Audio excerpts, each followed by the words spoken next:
Hey everyone, welcome back to my channel. If you're new here, my name's Elena. I'm a certified health and life coach, and this channel is all about mindset and empowerment and just reminding you how strong and powerful that you really are regardless of your circumstances, and that you can accomplish your goals and create the life that you want regardless of your circumstances. So for today's video, it is again based on a Facebook post that I saw. I always say I am the mom of a 9-year-old. I'm in a million moms groups, and I'm always seeing posts from moms, and sometimes I take common themes and I create videos about them to help as many people as come across this video. So this video is going to be about if you have a healthy habit or something, or literally anything that you're trying to do, you know what you need to do, but you are not doing it. What should you look into? And what can you do about that? So this woman had posted that she knows that she needs to be waking up in the morning, and I think it was going to the gym. But you can apply this to literally anything. You can apply this to health, you can apply this to life, relationships, business, literally anything.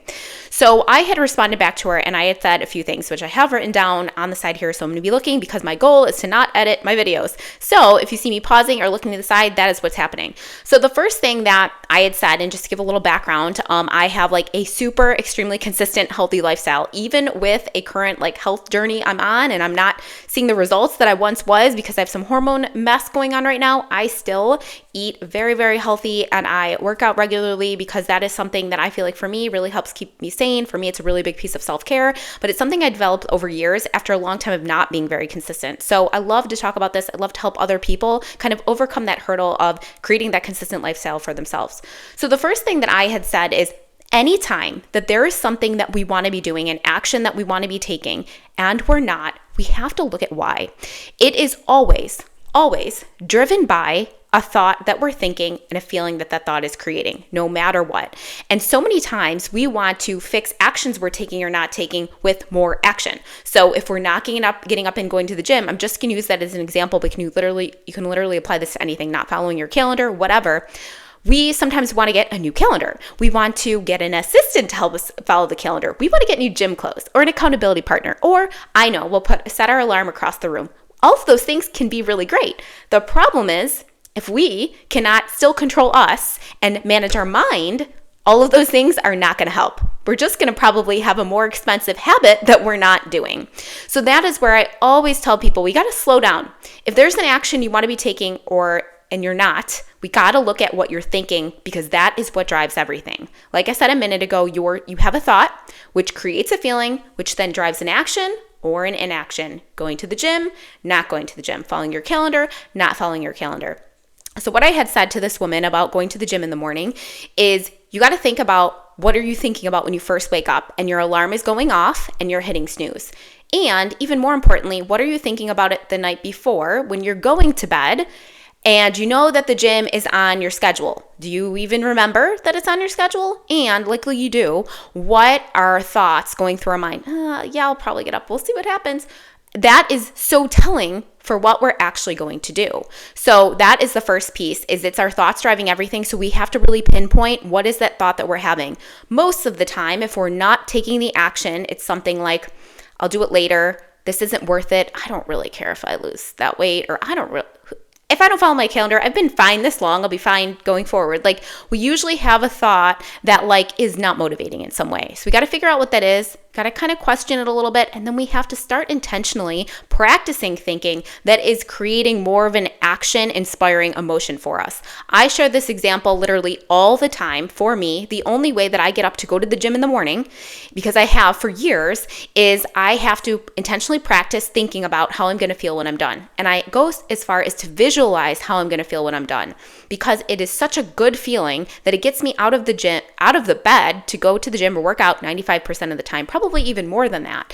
And occasionally I even do hit snooze and not get up. But more often than not, I do. And I had to think about that ahead of time. What is the thought that's actually going to drive action for me? And for me, that is what really works. We got to think about what it is for you that really drives that motivation, the feeling of the action inspiring feeling for you.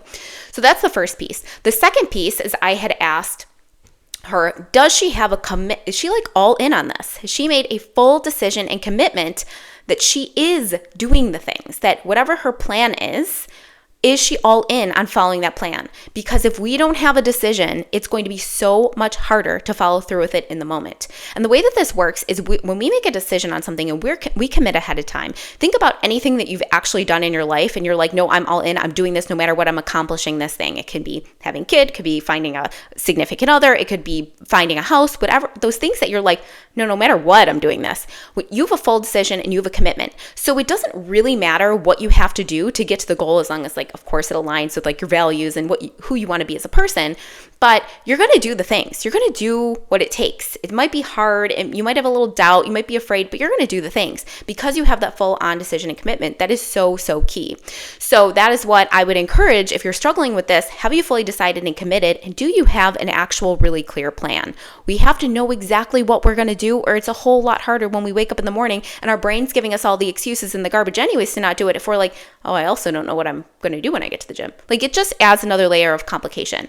So that is what I recommend, is like making sure that you are all in. You have that full decision, that full commitment. Because if you don't, if you're kind of like hesitant, look at that now. Be honest with yourself, because it's going to come up later on. And the second piece of that is make sure you have a really clear plan. What are you doing? When are you doing it? Why are you doing it? Because that goes back to your intrinsic motivation. That is what's going to motivate you. Are you clear on all of those things? Because that's really going to make a difference on whether you do it or not. So I'm just going to look at my notes here because I don't remember what my other point is. And I kind of talked about this already, but making sure that your why, we've heard this a lot. It's like in all motivational talks, but it's so important, is actually motivating for you, is creating that action inspiring feeling for you. And this person who had posted this was saying they're trying to lose weight for a wedding. And so many times when I see people who want to lose weight or they want to create a healthy lifestyle temporarily, usually if it's like for a certain date, it is not all that motivating for them. The majority of the time I've worked with someone in this situation, because deep down, usually we know it's kind of okay if I don't lose that 10 pounds for the wedding. I can just buy a bigger dress. It might suck a little bit, but I can totally do it. And like, it's one day. So this just goes back to, maybe for you, it is totally like done deal. You're all in on that. But I would really question, is that something you feel like you should lose weight for it? Or is it something you're like, no, 100% I'm going to? But like, what is the real motivation? Get really deep here, because that is what's actually either going to make or break you when you get to the moments where it's hard. Your why has to be greater than your why not. I always say that. For me, I share this example as well, that I want to look and feel my best as often as possible. When I put my clothes on, I want to do everything I can to make sure that they fit. I want my skin to be as clear as possible. I want to take all the actions I can to feel my best on the day-to-day basis. And anytime I think that, it helps me do the things that I really want to do in the long term and not just in the moment. So the next thing that I would encourage looking at is, are we overcommitting? Are we being too strict with ourselves, like more than we want to be? You can totally go from 0 to 100 overnight. I've done it. It's not easy. It's very challenging. And if you don't really need to, why do it? You might want to start with small, sustainable steps so you can build up momentum and consistency and not try to do everything at once. So right now, if you're someone who's saying, I want to go to the gym 5 days a week, wake up at 5 a.m. Right now, I'm not waking up at all doing any of this. Could it be that you have a goal of 3 per week that you're getting up and going to the gym, and the other 4, then you get to remind yourself every day, oh, tomorrow I'm going to hit snooze, I'm going to sleep in. Would that possibly work for you? And you could look at that in any situation. Maybe it's like what does feel like you're making progress, but it's not like something that you know you're not going to stick to. What feels challenging enough, but also sustainable and realistic. I'm all about huge goals and taking massive action, but if you're not doing it, let's scale it back a little bit. So again, you can build that momentum and that consistency. And then the other piece that comes in here is, if you're not doing the thing, make sure that you are not beating yourself up. The goal is not perfection here. The goal is progress and actually taking progressive action. So if we don't do it, like I said, I hit snooze sometimes still too. And I'm just like, okay, tomorrow, or okay, we're just going to walk later or do the workout later. No big deal, because really it isn't. And when we beat ourselves up, we put ourselves in a negative place, and likely we are not going to be taking positive action from that place. So the other thing that I want to mention here too is this post that was on Facebook. Is she had mentioned that she knows what she needs to do, but sometimes like the discomfort of it, or she doesn't want to do the discomfort of it, or she also enjoys the comfort of like sleeping in or indulging in food that basically she knows that she doesn't really want to be or shouldn't be eating. And again, I want to offer that there will be discomfort and comfort either way. No matter what you're doing, you're going to have the 50-50. So right now, when we are not following with our healthy following through with our healthy habits, we're not going to the gym, and maybe we're overeating or eating things we don't really want to be eating, we get the comfort of those things, of staying in bed, of eating the food, but we have the discomfort of feeling stuck, of having lack of progress, of looking in the mirror and maybe not being exactly thrilled with what we're seeing, even though I think we could work on that. That's a separate topic for a separate day, but we still have the comfort and the discomfort. The idea here is, what if you considered swapping those? What if we considered, let's accept that there's going to be discomfort either way, and let's accept that I'm going to have the discomfort when I wake up and don't want to work out, but I'm going to do it anyways.